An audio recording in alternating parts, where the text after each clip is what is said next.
dia, senhoras e senhores. Então, nessa manhã, estamos muito contentes aqui pela reunião de todos nós. Estamos retomando aqui o ciclo de palestras das aulas magnas do Fórum Criminal da Barra Funda, hoje com um tema extremamente importante, que é o rumos do direito criminal brasileiro.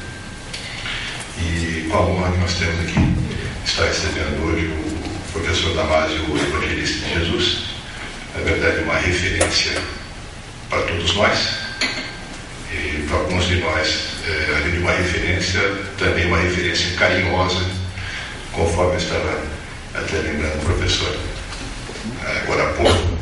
Eu tive o prazer de frequentar o curso do professor Damásio em 1984, 85.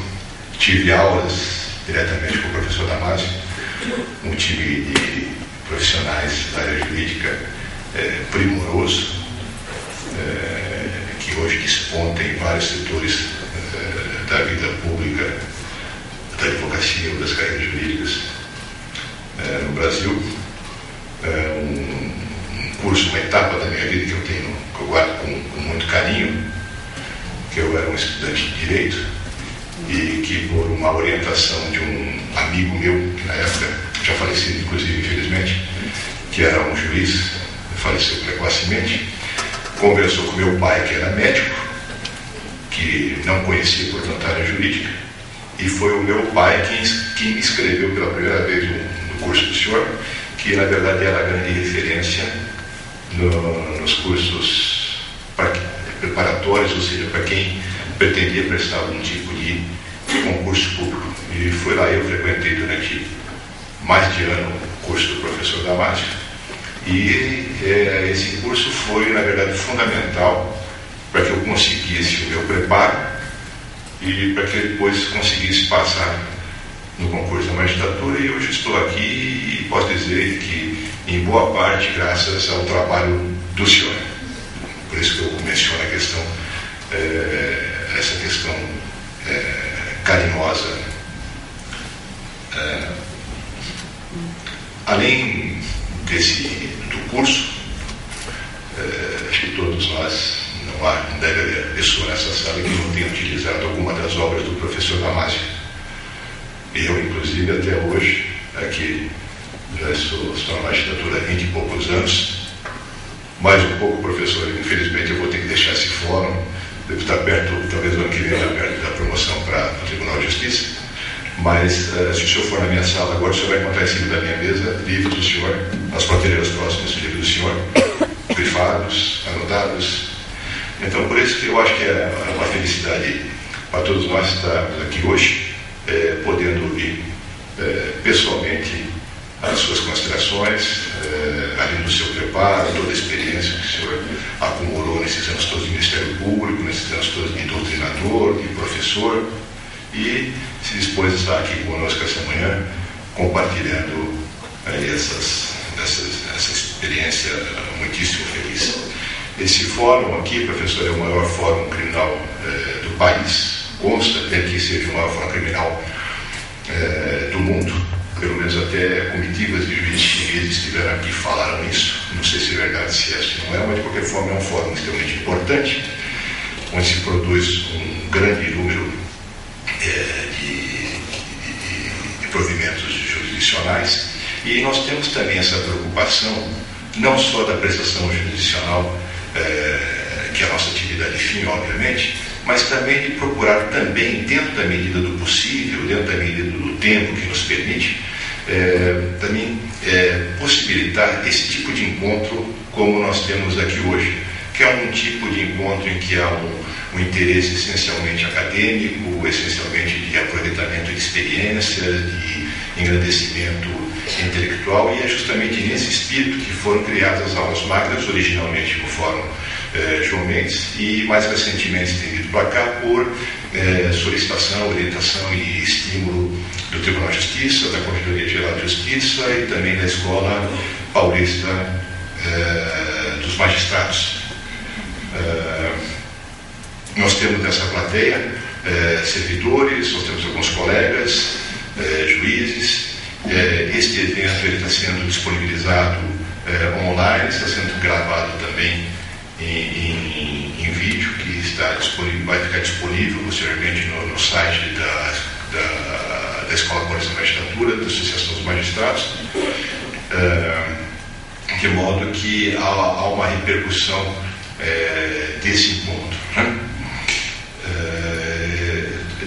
Esse encontro hoje aqui nós estamos aqui, na verdade, essencialmente também graças ao trabalho do colega, o Dr. Rodrigo Capês, que é o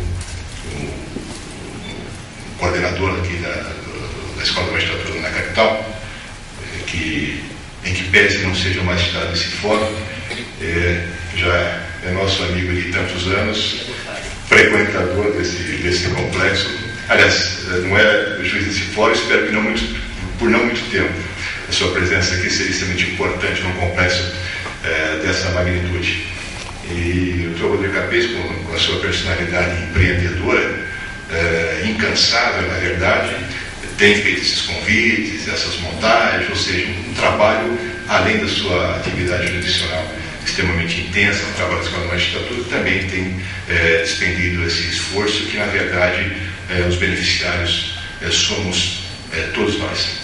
Então, isso tudo para agradecer desde já ao senhor a presença, dizer do nosso prazer estarmos aqui, agradecer a presença dos senhores todos que estarem aqui presentes, as pessoas que estão também acompanhando pela internet, que posteriormente acompanharão também as gravações.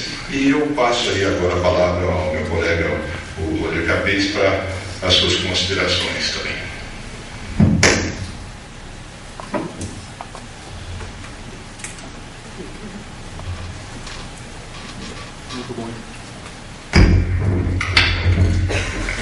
Bom dia a todos. Uma honra. Muito bom dia a todos. É uma honra para nós recebermos no Fórum Criminal da Barra Funda o professor Damásio de Jesus. E já que o Alex foi um pouco sentimental também na sua apresentação, vou me permitir um minuto de sentimentalismo também, porque a primeira imagem que eu tenho do curso do professor Damásio é a do meu irmão Fernando Capês, recém-aprovado no concurso de ingresso do Ministério Público. Ele foi convidado para dar uma aula no curso do professor Damásio, preparatório para os concursos.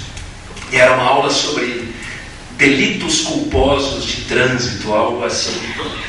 E eu me recordo do Fernando no quintal de casa, perambulando pelo quintal e dissertando ao vento, né, a aula que ele ministraria em seguida, porque ele reputava um teste imprescindível para a sua carreira acadêmica, que lá se iniciava: ser professor do curso Damásio.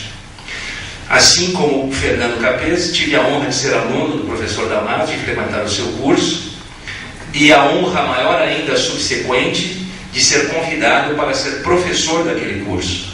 Então fui professor no curso preparatório e hoje tenho a honra de ser professor na Faculdade Damásio de Jesus, uma referência.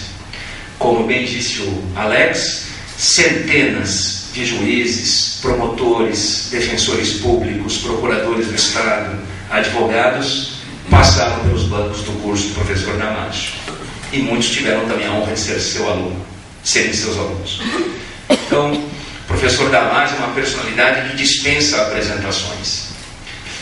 Ontem, inclusive, professor, eu liguei para a doutora Rosana, filha do professor Damásio, e fiz a seguinte ponderação: doutora Rosana, o currículo que me foi enviado do professor Damásio é muito sucinto. Ele fazia jus para o local em que deveria ser colocado, que era o site do Tribunal de Justiça. Mas eu gostaria de ler um currículo um pouquinho mais extenso para apresentá-lo. E ela me respondeu: não. O professor Damásio gosta desse formato mesmo. E eu pensei cá com os meus botões: deve ser porque o currículo é muito extenso e ele não gostaria então de passarmos vários minutos lendo o seu currículo, que passássemos. E ela em seguida me respondeu a verdadeira razão: não, é que o professor fica constrangido quando se lê esse currículo extenso dele para os ouvintes. Então, é um exemplo de jurista, de pessoa que conhece a sua trajetória pessoal e profissional, sabe o quanto ele despendeu do seu esforço para chegar aonde chegou. Uma referência para todos nós, porque, professor, o senhor demonstra que com o esforço pessoal, todos nós conseguiremos atingir os nossos objetivos, por mais longínquos que às vezes pareçam. Então, se você se dedicar, não importa se você é filho de ou não é filho de, o que importa é o seu esforço e a sua dedicação pessoal. Eu gostaria também de agradecer ao Dr. Alex as palavras gentis que me dirigiu, e gostaria também de ressaltar que este evento não seria possível sem o seu suporte, sem o apoio como diretor do Fórum Criminal da Barra Funda. O professor Damásio Jesus foi membro do Ministério Público por 26 anos, como ele nos colocou agora há pouco, foi promotor de justiça, procurador de justiça, é advogado, professor de Direito Penal, presidente do Complexo Educacional Damásio de Jesus e diretor da Faculdade de Direito Damásio de Jesus. Recebeu o Prêmio Costa e Silva, o Colar Dom Pedro I, a Medalha Ives Gandra da Silva Martins e a Medalha Regente Feijó. É doutor honoris causa pela Universidade de Estudos de Salerno, Itália, e autor consagrado de diversos livros na área criminal. Podemos lembrar aqui o seu curso de Direito Penal, o Código de Processo Penal anotado, Lei das Contravenções anotadas, Lei dos Juizados Especiais Criminais anotada, Crimes de Trânsito e inúmeras outras obras. O seu patrimônio cultural e jurídico, o seu legado para o cenário jurídico nacional é imensurável. E é esta personalidade que nós recebemos hoje. E antes de passar a palavra de imediato ao professor, eu só gostaria que nós o saudássemos com uma calorosa salva de palmas.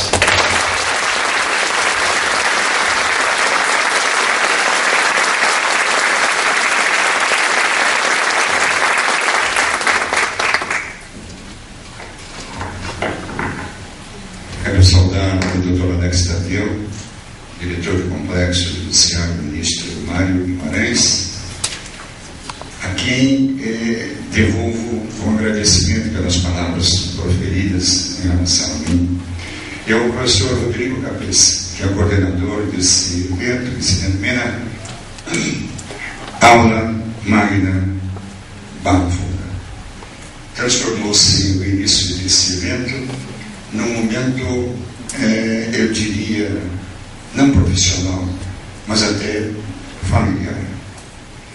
Um momento em que eu recordo das dezenas de anos que tenho de curso preparatório, da primeira aula que eu dei no curso preparatório, do primeiro curso preparatório desse Brasil, do primeiro dia em que, na Avenida da Liberdade, eu recebi, depois de uma propaganda muito grande para mim naquele tempo, no fórum criminal, no fórum civil, de que alguém iria começar um curso preparatório chamado Damásio. E naquela noite eu só encontrei 2 alunos. E digo que qualquer homem normal naquela noite deveria encerrar as suas atividades de professor preparatório. Havia, naquele prédio que ainda hoje existe, ontem eu passei na frente com grande saudade, havia uma escada de madeira com um degrau que rangia. E naquela noite eu só ouvi 2 rangidos na ida, subida, e 2 rangidos na volta. Somente 2 alunos. E dos 2 alunos, um fugiu e o outro não pagou. Mas eu continuei, por causa da fé, na crença. É preciso pensar em primeiro lugar. Eu serei juiz, serei delegado, serei procurador, serei promotor. E realizar. Está no Evangelho, Deus que nos disse isso. Primeiro você coloca na sua cabeça, juiz de direito, eu vou ser juiz de direito. E você concretiza. Isso é possível. E eu fiz o quê? Eu pensei num cursinho preparatório. Eu tinha fé de que iria acontecer. E aconteceu. Como disse o Rodrigo, todos nós podemos fazer. Se alguns fazem, por que outros não podem fazer? lembrando de Fernando Cabeça, Dr. Alex, um jovem atrevido, porque mandou pelo professor Cássio Juvenal Faria, quando eu já tinha curso preparatório, um recado. Cássio, diga ao professor Damásio que eu me chamo Fernando Cabeça, sou bom de dar direito penal e quero lecionar lá. E eu disse ao Cássio, mas que sujeitinho atrevido. Chamei em julho 100 grandes compromissos para dar uma aula, um sucesso. Já o contratei para agosto.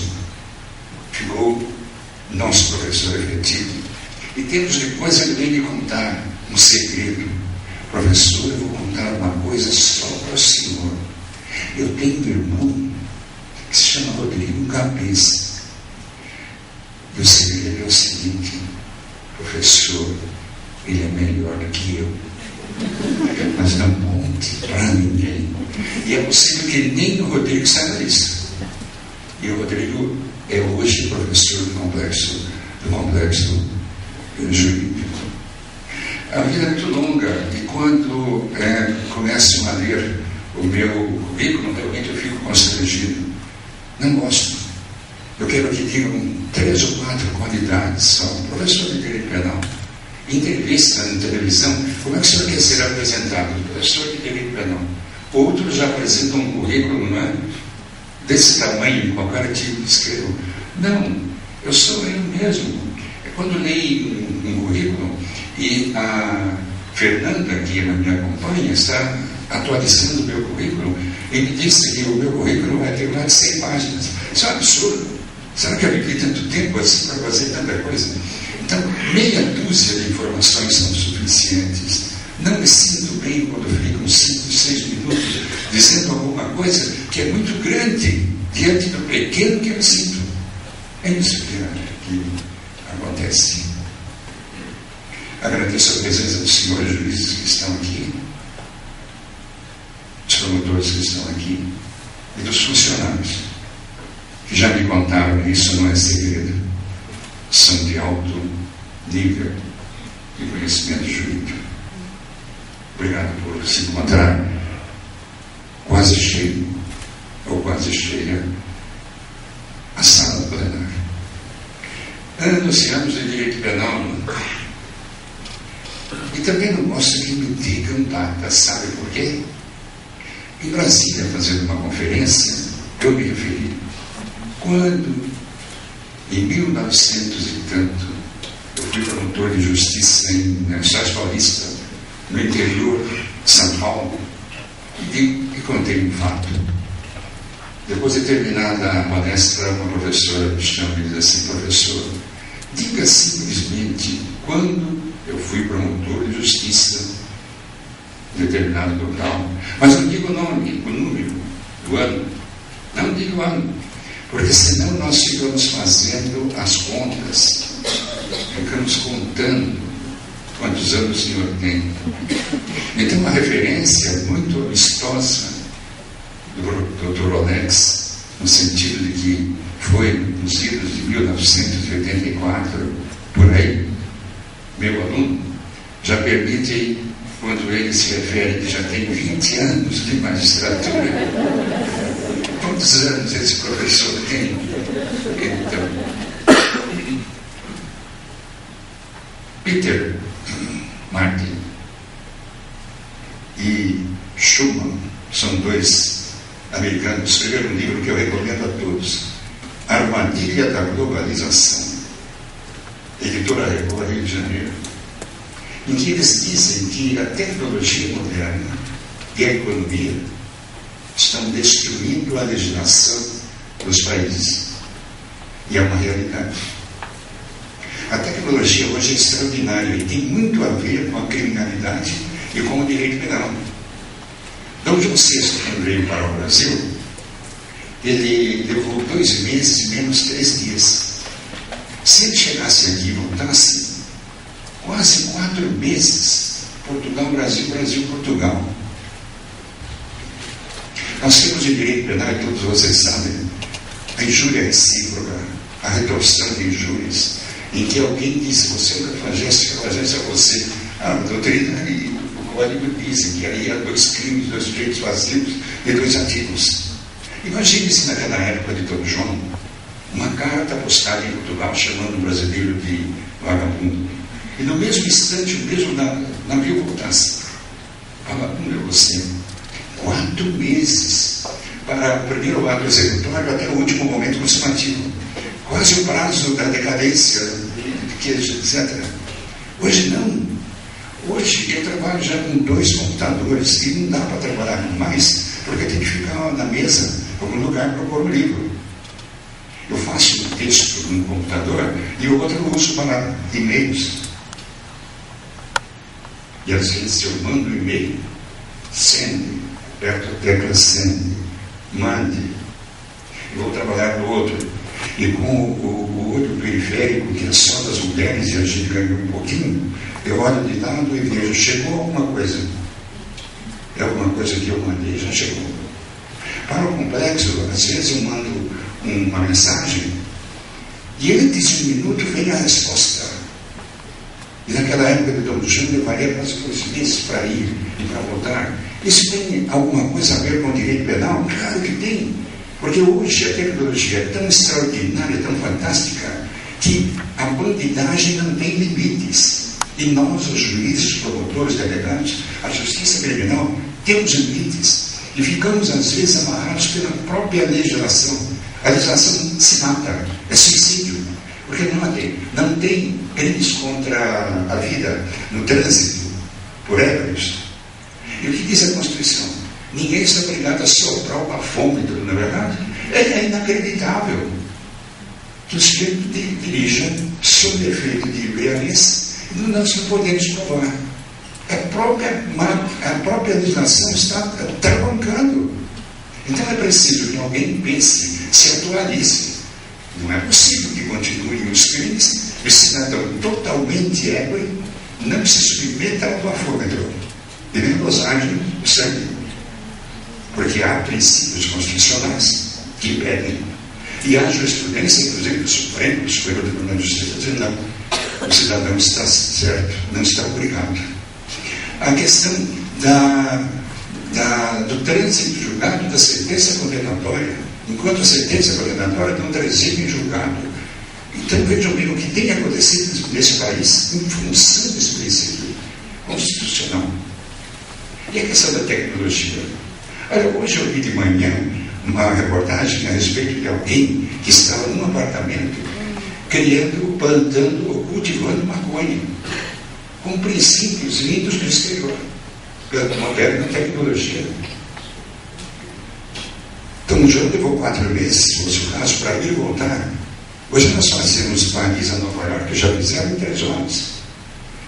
Isso está tudo nas mãos da bandidagem. E não nas nossas mãos, porque nós não temos meios. E não temos meios por quê? Porque falta a vontade política. Falta a vontade de realizar.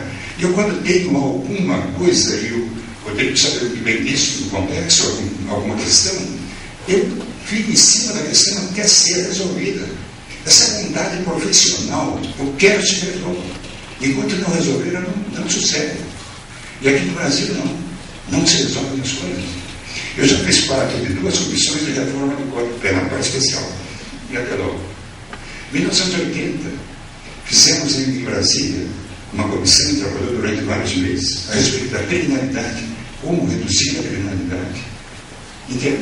Por intermédio também de alteração na legislação. Aconteceu alguma coisa? Não aconteceu. Quantas vezes alteraram o Código Penal e o Código de Processo Penal?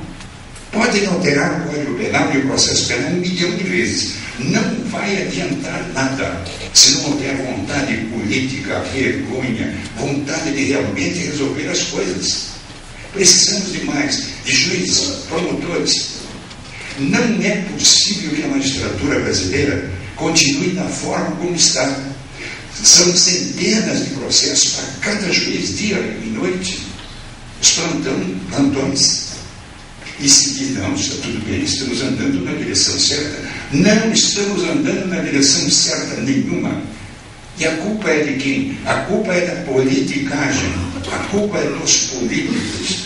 nexo de causalidade, teoria finalista, imputação objetiva, tudo deve cair em cima dos políticos que não fazem a lei como deve ser feita.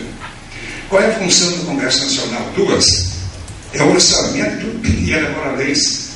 Não cuidam dos orçamentos, não cuidam, lembrando dos problemas dos anões do orçamento, e não cuidam também da legislação, não fazem outra coisa.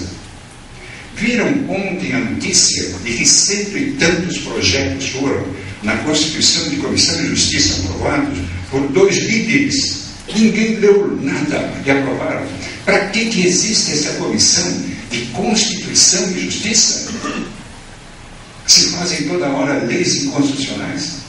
Se a legislação criminal toda hora é barrada porque fere princípios constitucionais, e essa comissão, o que está fazendo lá? A Carta Magna de 88 não trouxe princípios que alteraram o Código de Processo Penal? Claro que sim. Terreno das prisões, por exemplo, e que fez o Congresso Nacional de 1988 até agora. Não fez nada. Agora que surgiu a lei 12.403, que eles fizeram até agora. E querem pôr a culpa em quem? Em quem? É neles mesmos. Então esse país pode ser alterado. Qual é o rumo do direito criminal brasileiro? Notem que o nome não é direito penal, é direito criminal, entrando penal e processo penal. Por isso tem o nome de direito criminal. O rumo é incerto, não é de hoje.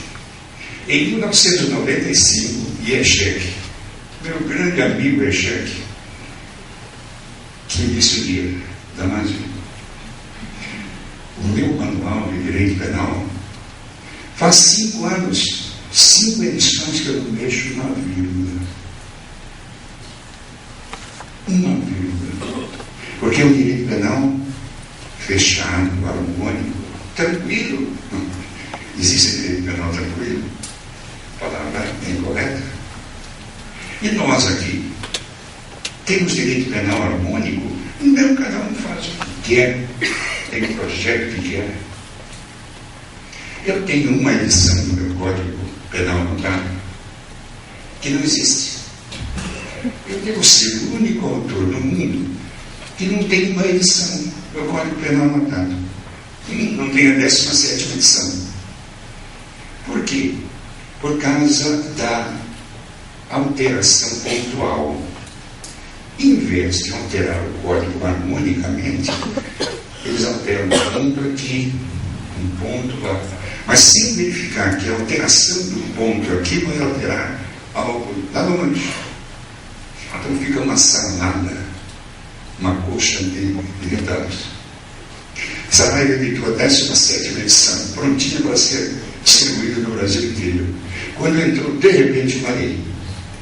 E eles gostavam de soltar leis novas na época do Natal, não? Final de um ano, 28 de dezembro, entra em vigor uma lei. A Saraiva entende o seguinte: não é possível distribuir esse livro com a lei revogada. Tiraram a edição inteira e começaram a produzir a 18ª. Então eu tenho a 16ª, 18ª, 17ª, não tenho. Onde é que se lê isso? E é cheque lá na Alemanha, 5 anos sem alterar uma vírgula. É possível aqui que qualquer autor de penal, de processo penal e de outra disciplina, ele tenha vários anos, com várias edições, sem alterar alguma coisa? De maneira nenhuma. Claro que eu não sou do tempo do Dom João, eu sou de outro tempo. E durante esse prazo em que eu vivi o direito penal, em que eu nasci sob a égide do direito criminal brasileiro, o Código Penal, o Código de Processo Penal de 1940, eu conheci muita gente. Nelson Bria, Magalhães Dormin, e não havia outros. E hoje há centenas. Naquela época havia poucos. Basileu Garcia, Heleno Cláudio Fragoso, meu amigo Heleno Cláudio Fragoso. Não havia outros. Estou Tobias Barreto.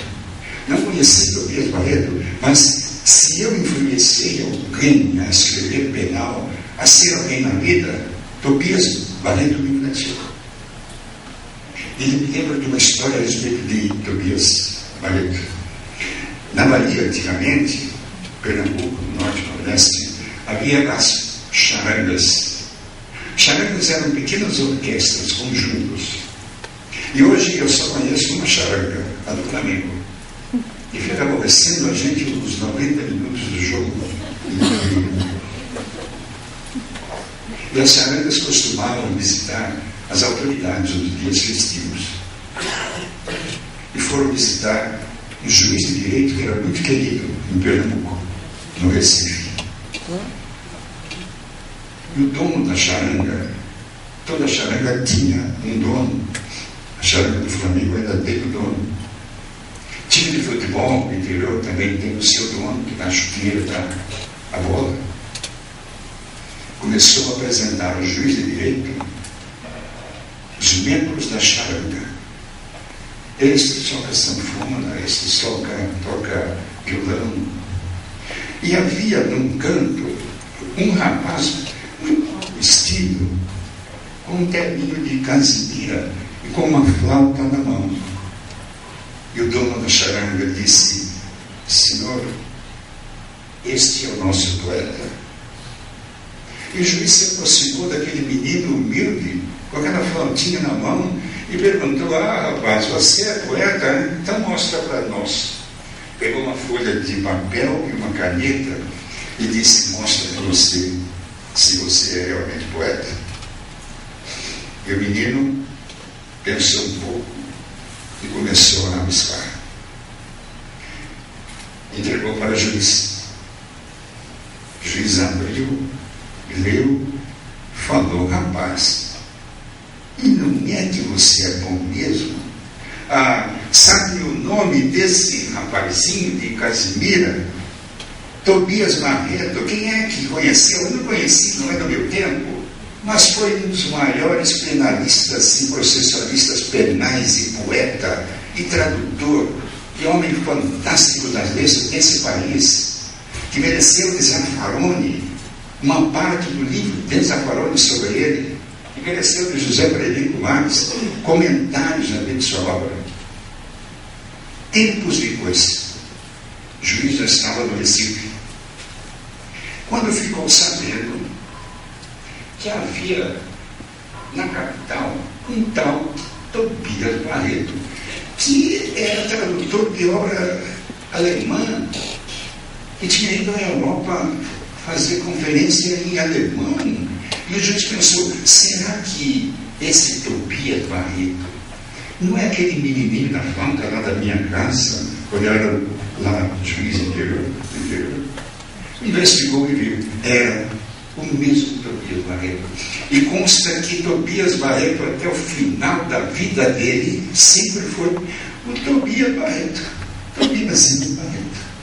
É por isso que eu não gosto que me leiam o meu currículo, porque eu não me sinto tão grande quando aparece no currículo. Eu que continue a estudar e continue sendo cada vez melhor. Não fica montado na mais em cima do seu currículo, não. Não peça para ler meia hora o seu currículo, não. Prove a partir de agora, e pouco importa a sua idade, que você é bom e pode ajudar os outros a crescer na vida. Durante esse tempo em que eu só conhecia Nelson Lia, o Galho de Torém, tanta coisa apareceu. E hoje, posso dizer que existem tendências, para depois dizer qual é a tendência do direito penal brasileiro. Podem duvidar, mas há uma tendência chamada abolicionismo. Querem abolir o direito penal. Porque a alma do direito penal é a pena. E a pena privativa de liberdade, ela funciona? Não. Então vamos extinguir a pena. Extinguir a pena privativa de liberdade, extinguir o direito penal. Abolicionismo. Eu já fui no exterior a 2 eventos sobre abolicionismo. Um na Finlândia e outro na Austrália. No primeiro havia 300 pessoas só. No segundo, 150. Não recebi o terceiro convite.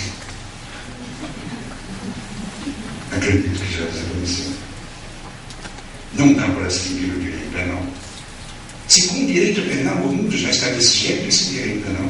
Sim. E por que o mundo está desse jeito? É porque o comércio internacional, a economia internacional, mas a minha nacional. Então a economia, a tecnologia, o avanço destroem o quê? A meditação. Porque, por exemplo, os crimes de corrupção internacional, cada país trata de uma maneira esses assuntos. Até há pouco na Alemanha permitia-se o quê? A corrupção, podia declarar o imposto de renda, dinheiro dado para a corrupção de funcionários públicos. Podia, é incrível, mas até há pouco tempo existia isso, hoje não existe mais. O segundo movimento de tendência é lei e ordem. Tem até filme hoje. Lei e ordem. Essa tendência procura criar novos delitos, agravar penas, e durante a execução da pena, e durante o processo, tirar direito dos réus e dos condenados. E a terceira tendência é do direito penal mínimo, da intervenção mínima. Agora eu pergunto, qual é a tendência brasileira? Abolicionismo, lei e ordem ou direito penal mínimo? Ninguém sabe. Porque se pegarem os projetos que estão no Congresso Nacional, verão que aquilo é de toda a ordem.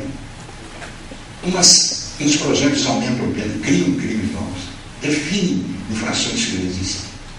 É uma confusão bárbara. E depois de estudar dezenas e dezenas de anos, e não vou dizer quantas dezenas, não, fico em dúvida ainda a respeito de legislação penal. Não é possível mais ficar em dúvida. Terrivelmente em dúvida. Querem ver? Extinção da prescrição retroativa. Porque aí, 20 dias estudando, e não dá para entender o que o legislador pretende. Questão do bafômetro, delito de trânsito, é confusões em cima de confusões. Há um Congresso Nacional encarregado de mostrar aos destinatários, que somos nós, o que podemos fazer e o que não devemos. Não dizem, ficamos em dúvida. E quantas vezes, nessas dezenas de anos, delegados de polícia, juízes, promotores, não, normalmente delegados de polícia. Professor, eu estou com um cidadão preso em flagrante aqui, eu não sei qual é o crime. Por quê? Porque, olha, eu fui no Código do Consumidor, eu fui no Código Penal, eu fui em todo mundo disse. Olha, se há essa dúvida a respeito de tipicidade, o fato é atípico. Solta cidadão. Então, depois de 40 anos estudando direito penal, eu fico em dúvida. Qual é o tipo penal? Encontrei 5 sobre exemplos que não tenho tempo para citar agora.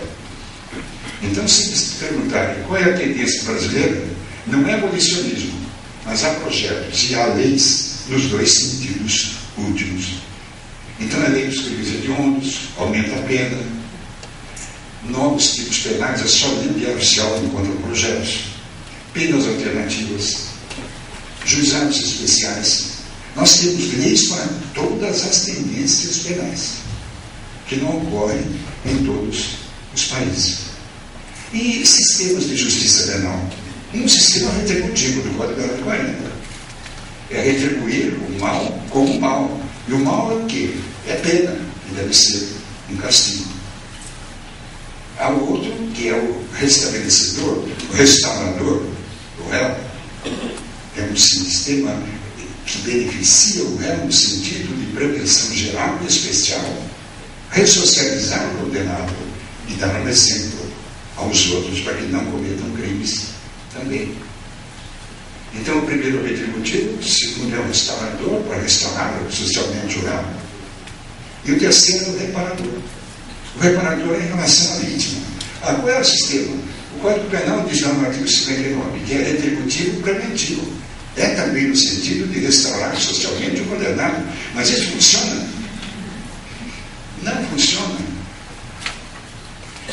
O Brasil, eu já disse isso e já escrevi, e continuo dizendo e escrevendo, o Brasil é um dos países que tem o pior sistema penitenciário do mundo. Pior. E já fiz quantas conferências durante dezenas de anos, sempre dizendo a mesma coisa. Não melhora, só piora. Só conheço um país que tem o pior sistema penitenciário do Brasil. E nem que me aplique uma pena alternativa eu vou contar com esse país, por razões também óbvias. E não é preciso ser leigo para saber que o sistema penitenciário brasileiro é horroroso e não funciona. Nós, hoje, precisaríamos de quantas penitenciárias para colocar o pessoal que está fora e deveria estar dentro? 600 penitenciárias precisaríamos. É muita gente. O Brasil hoje tem mais ou menos 500 mil detentos. E surge a Lei 11.403, que não vou tocar nela, não vou comentar, mas apenas dizer que a recente lei de prisão tem a finalidade de amoldar a legislação processual penal à Carta Magna de 88. Mas eu creio que o professor Alex não é bem isso.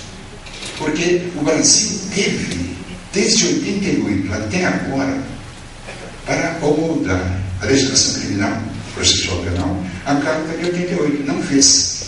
Por que de repente, parece a Lei 12.403 alterando prisão preventiva, prisão flagrante? Ninguém me contou, não li em lugar nenhum, mas desconfio que seja pelo seguinte: o Brasil quer ser, e é insistente, membro do Conselho de Segurança Nacional da ONU, quer ser membro efetivo. Não é efetivo ainda. Mas sabe quantos presos o Brasil tem hoje? 500 mil, né? E sabe quantos provisórios? 280 mil provisórios. Acha que algum país do mundo vai ser membro efetivo de segurança da ONU com 280 mil presos provisórios? Aí porque surgiu a lei igual 12.403, para reduzir o número de presos provisórios. Isso é o que eu penso. Não é que todos dizem. Passei pelo Código de 40. Nasci em 35 e agora já entreguei o outro. Código de 40. Um código retributivo, elaborado por Nelson Gria, que conheci e conversei 2 vezes com ele, muito teimoso, que era convicto em suas opiniões.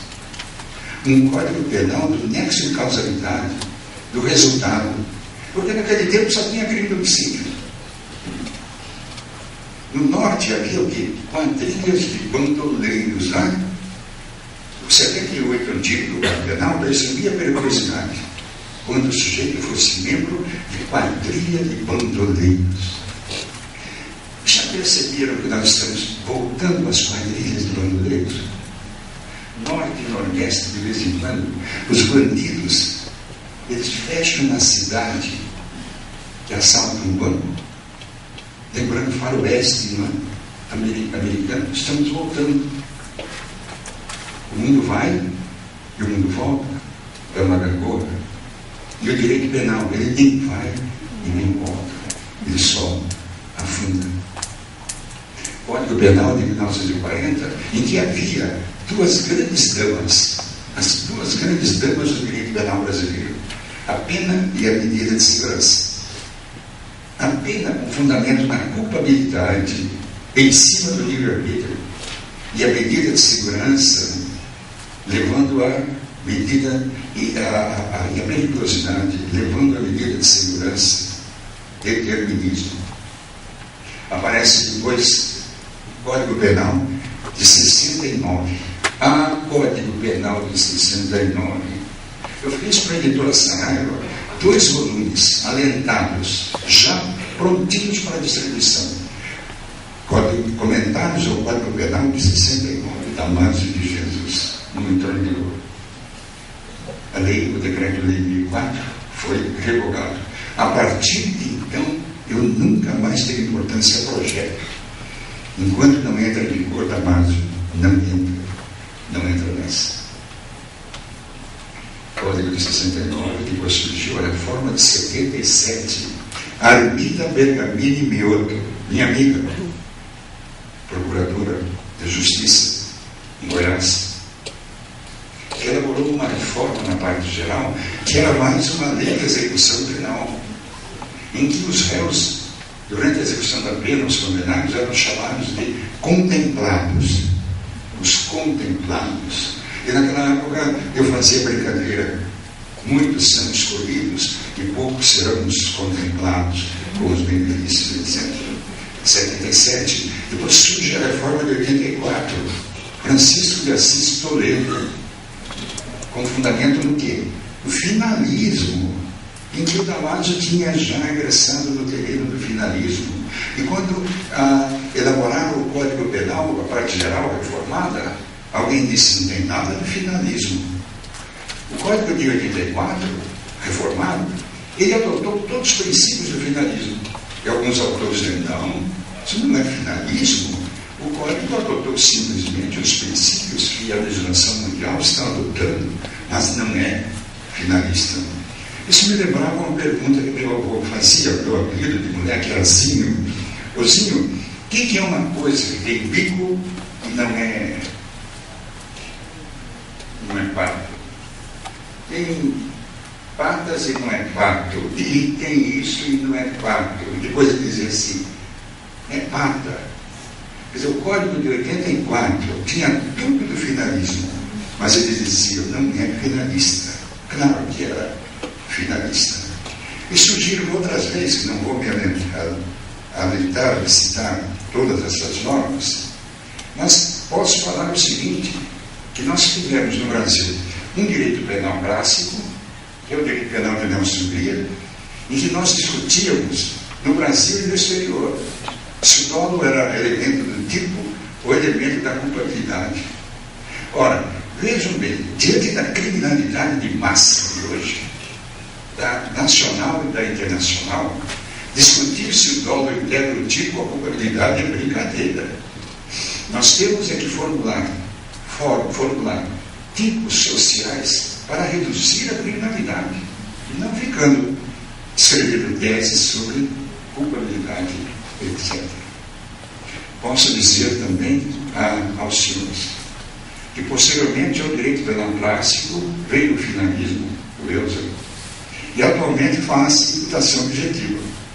Quem introduziu a imputação objetiva no Brasil? Rodrigo Damasio. E outro dia disseram assim: mas ele de novo, né? No finalismo, ele. Agora, a imputação objetiva, ele.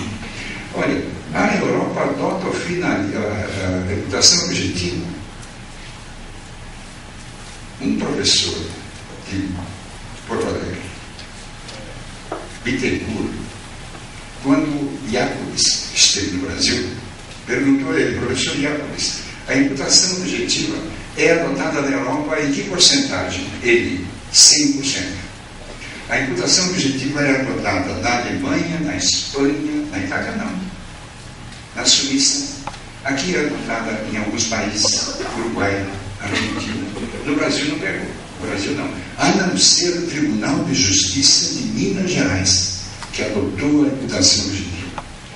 E não tenho dúvida, e tenho fé nisso, que daqui a 200 anos vão adotar a imputação objetiva.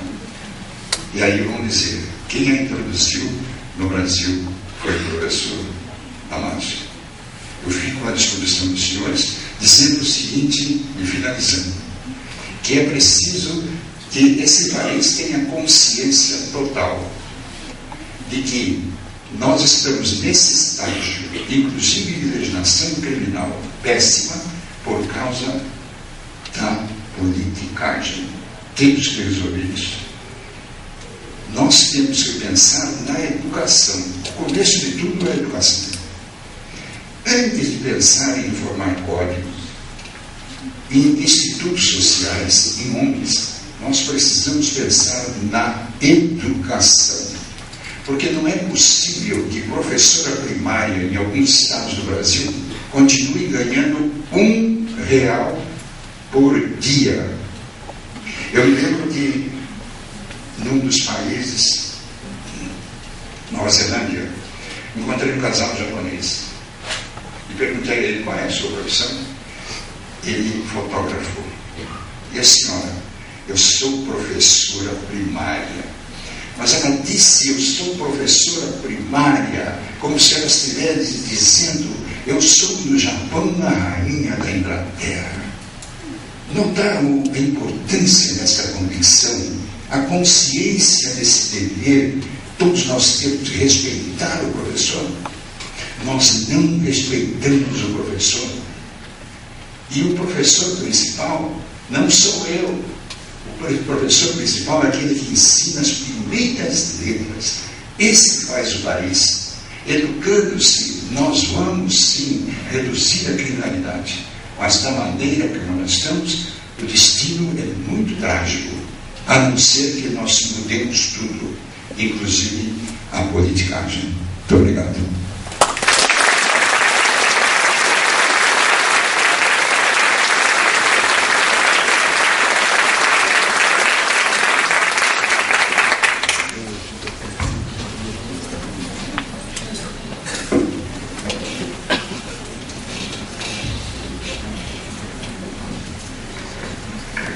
Professor, obrigado pela sua preleção, uma visão ampla, uma passagem pela história do direito penal brasileiro. Eu gostaria de provocá-lo, professor, aproveitando a prerrogativa de estar aqui à frente. Nós tivemos essa recente alteração da Lei 12.403 e a lei expressamente vedou como requisito objetivo a prisão preventiva dos crimes cuja pena máxima seja inferior a 4 anos. Se o senhor é favorável a esse tipo de tarifação, ou se não deveria haver mais margem e discricionariedade para o juiz, se entendesse presente os requisitos, decretasse essa medida? O senhor acha essa tendência às tarifações de tirar do juiz maior discricionariedade na avaliação da medida? Eu sempre fui favorável à proibição, à taxação. Taxar, dizer pode ou não pode diante de determinado número, porque retira do juiz que conhece o caso concreto aquele poder que ele tem, a capacidade e conhecimento de, verificando o fato, os elementos, as circunstâncias pessoais do condenado, fazer ou não fazer. Desde há muito tempo é que, diante de um critério enumerativo, taxativo, e de um critério meramente normativo que permite ao juiz a apreciação, dá mais território para o juiz agir. Então eu acredito que essa impossibilidade de determinadas medidas preventivas, por exemplo, quando o crime, quando a sua pena abstrata não supera 4 anos, não é a melhor. É melhor, entretanto, para o governo que pretende que o número de presos provisórios seja menor no país, pela razão pessoal que eu esclareci.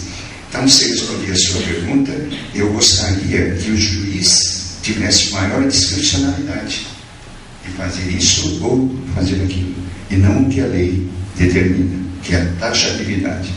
Mais de 4, não pode. Menos de 4, pode.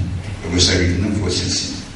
Dar maior poder ao Ministério Público de opinar e também ao juiz de decidir.